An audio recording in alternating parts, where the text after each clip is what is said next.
The glasses clinked. Soft jazz floated through the candlelit air, blending with laughter and the scent of lake water and roses. Miles leaned in, slipped something into my drink. He thought I didn't see. He thought I'd just smile and sip. But I picked up the wrong glass on purpose and handed it sweetly to the woman he called his old coworker. Tonight, someone would taste betrayal. Where are you listening from? Drop your city in the comments, and don't forget to subscribe for more true revenge. My name is Vivian Holt. I'm 38 years old, a financial advisor living in Seattle. I've always been the planner in the family, the spreadsheet type. Logical, loyal, and for most of our 15-year marriage, I thought I had the perfect partner. Miles Holt. My husband is the kind of man people trust on sight. Sharp jawline, clean smile, tailored suits, and a quiet voice that made investors lean in. He built a medical device company from the ground up, and he built our life along with it. We had a daughter, Noelle, who's 12 now, sharp like me, warm like him. We had a house in Queen Anne with big windows and a garden Miles promised to keep up. We had this rhythm: brunch on Sundays, lake walks in summer, anniversary trips in February. This year, our 15th, Miles insisted we do something memorable. He booked a boutique hotel overlooking Union Lake.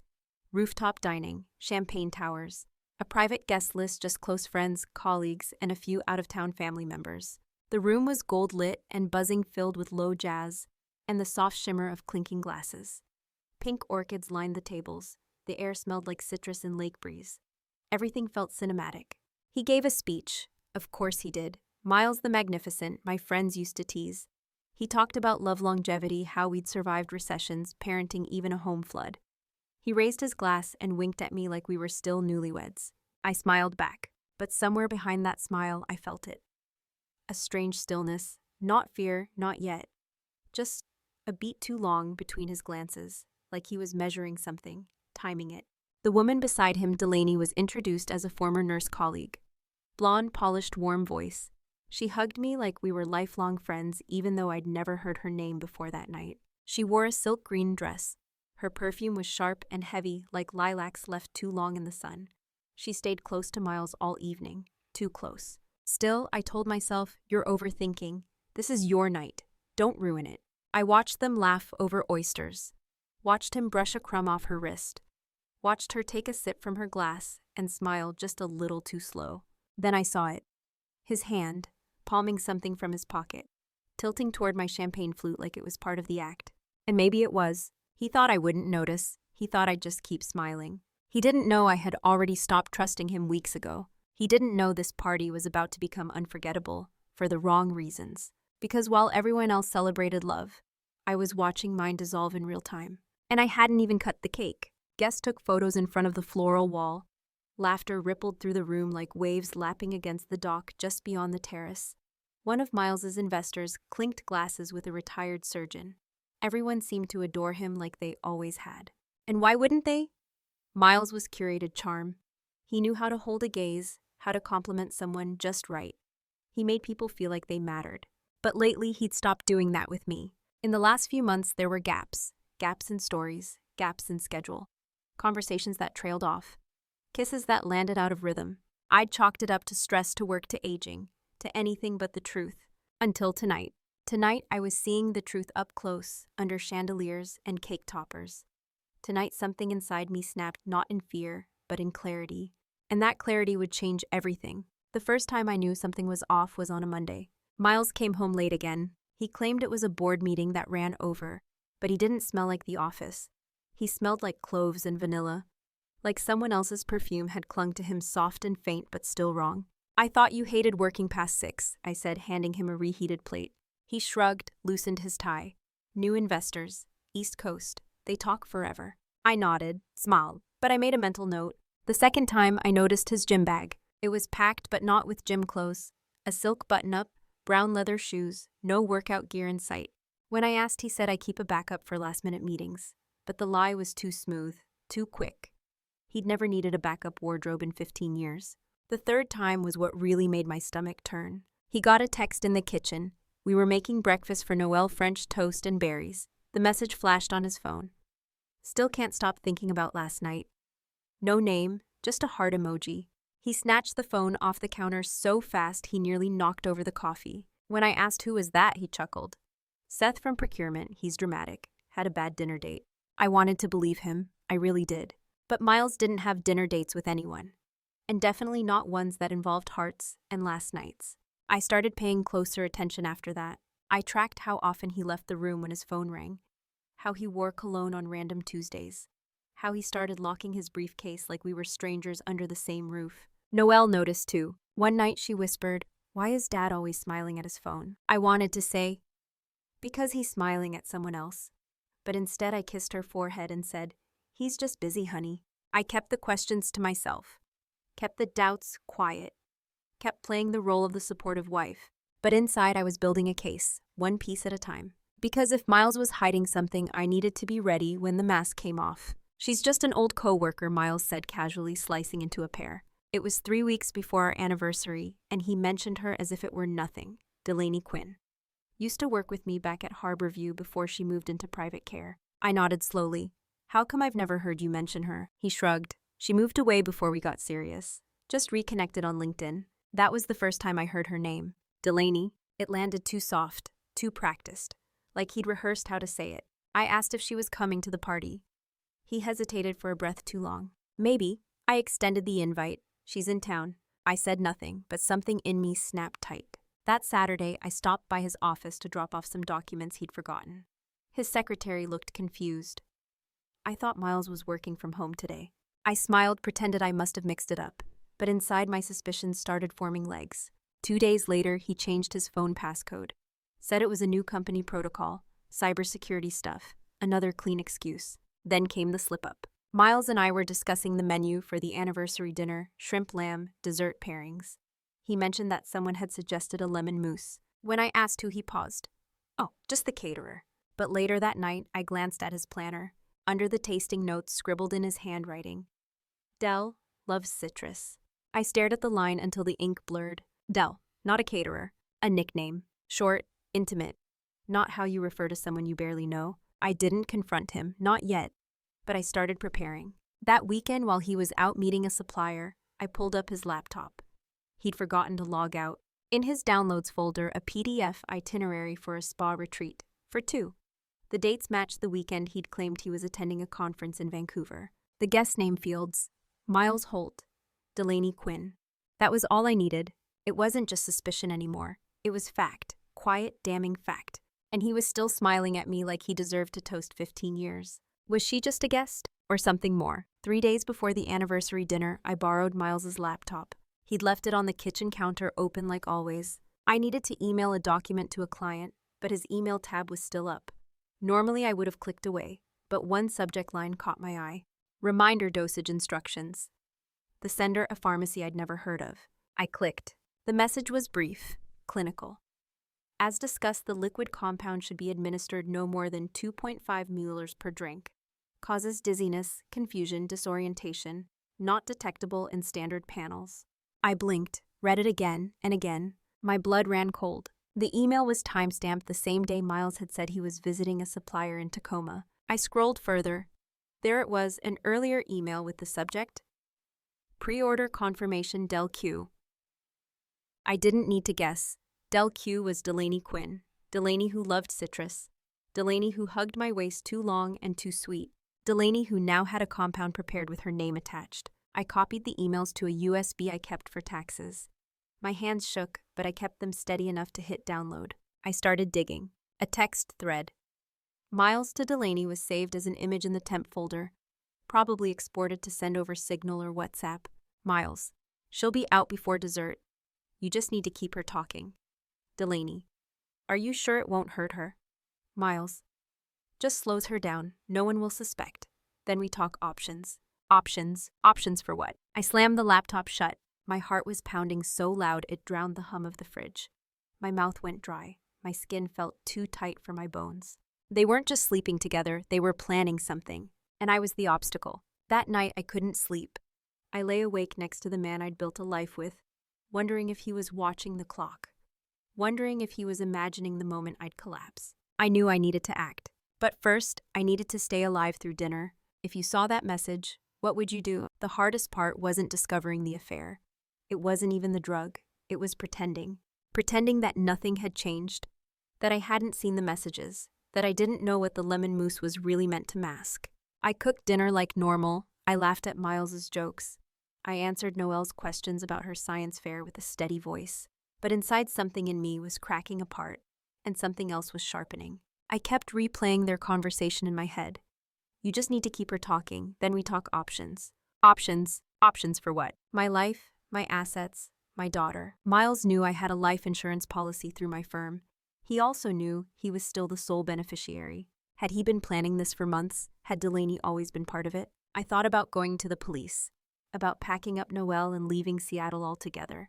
But what would I tell them? That my husband might slip something into my drink at a party? That he was too smooth, too calculating to leave fingerprints? No, I needed more. I needed everyone to see who he really was, not just me. So I planned. I rehearsed my smiles. I practiced my laugh in the mirror. I found an old USB, wiped it clean, loaded it with everything, the emails, the screenshots, the pharmacy order, the retreat booking. I hid it in a hollow compartment of my clutch, right next to my lipstick and breath mints. I set up my old phone with a camera app and tested the angle from my purse. If he slipped something in again, I'd catch it this time. And if he didn't, I'd still have enough to ruin him. I didn't want revenge. Not really. I wanted clarity. I wanted to look that man in the face while he fell apart. I wanted justice, and I wanted it slow. Should I scream in the middle of dinner? Or should I let him toast to us one more time, before setting fire to everything he built? Should I make it public or play his own game? 15 years ago, Miles proposed under the waterfall at Twin Falls. My hair was soaked, my dress clinging to my skin, and he knelt on a mossy rock with trembling hands. He said, "I'll protect you forever." I believed him. He was my safest place, until he became the danger I couldn't outrun. The night before our anniversary, I found our old wedding album tucked away in the closet. I hadn't opened it in years. Page after page of smiles, of promises, of lies I didn't know were growing roots under my feet. I traced my fingers across a photo of us dancing, his hand on my waist, my eyes closed, trusting. I didn't cry. Tears are for grief. This wasn't grief anymore. It was precision. I looked at my reflection in the hallway mirror. I looked tired but sharp, like steel that had been through the fire and come out clean. I whispered aloud just to hear it. You won't win. He didn't know that I'd found everything. He didn't know the USB was already hidden in the event sound booth. He didn't know I'd already spoken to a lawyer, that a copy of the files had been encrypted and scheduled for email if anything happened to me. He still thought he was in control. But tomorrow night, I would remind him I'm not the woman he married anymore. And I won't go quietly. The day of our anniversary, I woke up before the sun. Miles was already gone. He left a note on the counter. Meeting ran late. See you tonight. Wear something gold. He even drew a heart at the end. I stared at the paper, then dropped it in the trash. Gold? Sure. I'd wear gold while he tried to bury me in silence. Instead of breakfast, I sat down at my laptop and finalized the backup schedule. Encrypted copies of the emails, texts, and pharmacy records had been stored in 3 places. One on a hidden drive at my office, one on a timed auto email set to send at 10:15 p.m., and one on the USB already hidden inside the sound system console at the venue. I'd spoken to an attorney 2 days before just in case. She didn't know all the details, but she knew enough. If I didn't contact her by midnight, she'd file an emergency petition for protection and freeze our joint assets. My voice was calm, my hands didn't shake. I wasn't scared anymore. I was preparing for war. By noon, I was at the boutique hotel. The rooftop was being dressed with fairy lights and silver-rimmed glassware. Union Lake shimmered just beyond the glass barriers, catching the spring sun. I greeted the event coordinator with a smile, handed over the playlist, my own, not Miles's. When no one was looking, I slipped behind the DJ booth, popped open the back panel of the speaker console, taped the USB deep inside just behind the volume regulator. Then I walked out like nothing had happened. By 5 p.m., the guests had started arriving. I wore a gold satin dress, just like he asked. It fit snug at the waist and flared at the ankle. I curled my hair loosely, let it fall over one shoulder. Simple, elegant, controlled. When I stepped into the room, heads turned. The photographer smiled. Someone whistled. Miles was already there, drink in hand, surrounded by old friends from med school and 2 board members from his company. He walked over and kissed my cheek. "You look amazing," he said. "So do you," I replied. And it was true, he did. But so did wolves in disguise. He handed me a glass of champagne. I didn't take it. Instead, I let my eyes flicker past him. Delaney had just walked in. She wore forest green, hair pinned up, skin glowing like she'd rehearsed it. People smiled at her like she belonged. She made her way toward us with a laugh that was too easy, too familiar. Vivian, she beamed, embracing me like an old friend. Her perfume hit me like a wave, sharp, sugary, cloying. Delaney, I said softly, my voice silk over steel. I'm so glad you could make it. And I meant it. Because tonight she was going to drink the truth. The speeches began just after 7:00 p.m. The hotel's rooftop lights shimmered against the lake. A string quartet played something soft and forgettable. Laughter floated above the tables like steam. Glasses clinked. Cameras flashed. And through it all, I watched Miles. He moved like he always had, gracious, warm, magnetic. He made toasts, told stories, brushed his hand against Delaney's arm with casual intimacy. Anyone watching would have thought she was his sister, or his secretary, not his co-conspirator. But I watched more than most. I watched how his eyes flickered every time I picked up my glass, how his fingers hovered over his pocket once, twice, then finally disappeared beneath the tablecloth. He leaned toward me. This one's chilled. Your favorite, he said, handing me a fresh flute. The bubbles were bright, aggressive. The rim was chilled, not fogged. He was controlling the timing. I took it, held it just long enough, then turned deliberately toward Delaney. Oh, I think you got the wrong glass, I said, my tone light. Mine's the one with the thinner stem. I'm picky. She laughed. You are, she teased. And without hesitation, without even glancing, she handed me hers and took the one Miles gave me.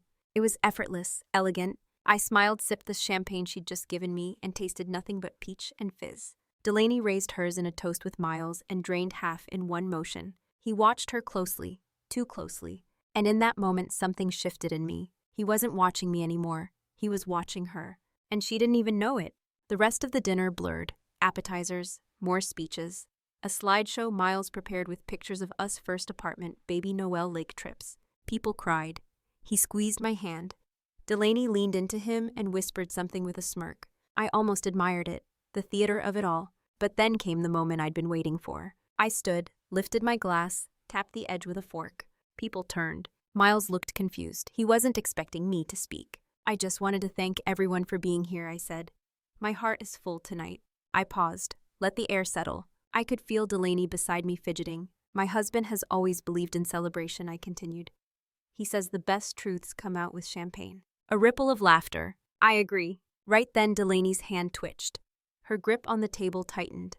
Her face paled. She blinked twice, then again, her lips parting without sound. I turned slowly, met Miles's eyes.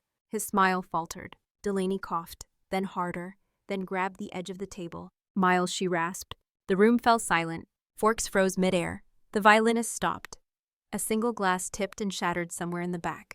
Everyone watched as Delaney swayed. I didn't move. Miles lunged forward, catching her just before she hit the floor. Someone call 911, he shouted. But no one moved yet. They were still watching me. And I was still holding my glass, the one she thought was hers. Delaney collapsed like a silk doll losing its strings. Gasps ricocheted through the room. Aunt Maureen screamed. One of the waiters dropped a tray of wine glasses that exploded across the floor. Miles knelt beside her, face pale. Del baby, can you hear me? He shouted, shaking her shoulders. I stood still, glass in hand, watching him play panic. Someone finally moved. Dr. Halperin, one of Miles's investors, shoved through the crowd. She's having a reaction, call 911. I placed my champagne flute gently on the table, then turned and walked calmly to the sound booth. The technician looked up. Everything okay? I smiled. Just want to change the background playlist. Can you switch inputs? He nodded and turned the dial. The screen behind the stage flickered, then lit up. A quiet hush fell across the crowd. The first image, Miles and Delaney kissing in a hotel room. Time stamped 3 weeks ago during his supposed conference in Vancouver. The next, a screenshot of the pharmacy email. Then the chat. She'll be out before dessert. Then a short clip recorded secretly from my purse camera of Miles slipping a vial from his jacket and tipping it into a glass. There was no audio, only Miles's smile and Delaney's laugh seconds before I traded the glass. Gasps turned to cries. People stood. Others covered their mouths. One woman whispered, "Oh my God." He tried to... Miles froze. He turned to me. His mouth opened, but nothing came out. I spoke clearly. I believe the police should arrive any minute. And I've sent copies of everything to my attorney in case I suddenly disappear. Silence. Then the sirens. Blue lights washed over the terrace like cold water. Seattle PD entered swiftly. Vivian Holt, one of them, asked, "Are you safe?" I nodded. "I'd like to give you this." I handed him the second USB identical to the one in the speaker console. Miles stood. "This is insane. She's trying to frame me." Delaney must have had a reaction to seafood. Then why, I asked, did you have a custom compound ordered in her name? He looked at me, and that was it. That was the moment his face dropped just for a second. But enough. Sir, the officer said, we'll need you to come with us for questioning. He backed away. You can't. This is a misunderstanding. Sir, Miles Delaney croaked from the floor, dazed and groggy. He looked at her, then at me. Then he ran. He got 3 steps before a second officer tackled him to the ground. The entire terrace screamed. Chairs toppled. Someone dropped a cake server. The violinist sat frozen bow suspended in the air. They cuffed him right there, face pressed to the marble tiles. And through it all, I stood motionless. Not triumphant, not angry. Just steady. Later, as the crowd thinned and the officers collected evidence, one of them leaned toward me. You were smart, he said. Most people freeze. You built a case. I nodded. She was supposed to drink that, I whispered. He blinked. Then you saved her life. No, I said quietly. I just gave her what he made for me. As Miles was led away, I met his eyes one last time. He didn't beg. He didn't yell. He just looked like a man who never expected to lose. People began to murmur behind me. Some stared in horror. Others in admiration. Polls would later explode online. Was I evil, or was I fair? The officers pulled Miles to his feet, hands cuffed tightly behind him. His tuxedo jacket twisted collar askew, hair falling across his forehead in a mess that didn't match the man he pretended to be. People stared, not just strangers, his friends, his investors. The board member who once toasted to his moral compass was now standing, frozen wine glass shaking in hand. Delaney was wheeled away on a stretcher, an oxygen mask pressed against her lips. She tried to reach out toward Miles, but her hand fell limp. One of the guests, a woman I barely knew from his company, stepped up beside me. I can't believe this. We thought you two were perfect, she whispered. Perfect's easy to fake, I replied. There was no applause. No shocked gasps now. Only the weight of reality settling like ash over the rooftop. Miles was gone. Delaney was gone. The screen behind me flickered once more, then went black. I turned toward the crowd. Some people couldn't meet my eyes. Others held my gaze like they'd never seen me before. Like I'd taken a knife to the image of a fairy tale marriage, and they weren't sure whether to thank me or be afraid of me. From the corner, I saw my best friend Rachel pushing through the chaos. She wrapped a shawl around my shoulders. Noelle's with my husband downstairs. She's okay, didn't see any of it. I exhaled. My knees almost buckled, not from fear but from relief. Because that, above all, had been my greatest terror. Not the poison, not the scandal, but that my daughter might watch her father fall apart on live display. She's okay, I repeated softly. Rachel squeezed my arm. One of the officers returned. You handled this better than most trained agents. I had 15 years to prepare, I replied. He half smiled. He's not talking, lawyered up already. I expected that. What happens next, I asked. We'll charge him formally. Attempted poisoning, fraud, conspiracy. Possibly more if she talks. She will, I said. He paused. Some people might say this was extreme. I looked at him. Would they have preferred I drank the glass? He said nothing, just nodded once. As the rooftop cleared, I stayed behind. Let the cold air bite into my skin. Let the silence sink in after the storm. In the distance, camera flashes began to pop from the street below. Reporters were arriving. I didn't flinch. I picked up the last untouched glass from the table, held it to the sky where the fairy light still blinked. To survival, I said quietly, and drank the last of it peach sharp clean. No poison, just closure. Some say I went too far. Others call it justice. Which side are you on? Miles took a plea deal. 4 felony charges, 5 years, no parole. He gave up the company, the house, the illusion of who he used to be. Delaney disappeared from Seattle not long after the trial. Word was she moved back east to Boston, or maybe Maine. I didn't care. She was no longer a threat. Just a name I erased from the contacts list of a life I didn't want anymore. The media had a field day. CEO's anniversary poison plot foiled by wife. I stopped reading the headlines after the 3rd week. Noelle never asked for details, but she knew. Children always do. She just looked at me one night and said, "Thank you for staying." That broke me more than anything else. We moved out of Queen Anne. New apartment, new school, new Saturday routines. I started painting again, something I hadn't done since college. Strange how surviving makes you reach for the parts of yourself you forgot. Sometimes people still whisper when I walk into a store. Some look away. Some nod like I did something bold they wish they had the nerve for. I don't blame them for wondering, because revenge always comes at a cost. But silence, it would have cost me more. Miles tried to erase me from my own life. He underestimated one thing. I wasn't just his wife. I was my own witness, my own weapon. And when the moment came, I didn't hesitate. Not for vengeance, but for clarity, for survival, for my daughter. If you've ever been betrayed like this, you know. And if you haven't, I hope you never do. But if you had to choose between staying quiet or saving yourself, which would you pick? Tell me below. And if this story stayed with you, hit subscribe. Because sometimes the only way to end a nightmare is to narrate it.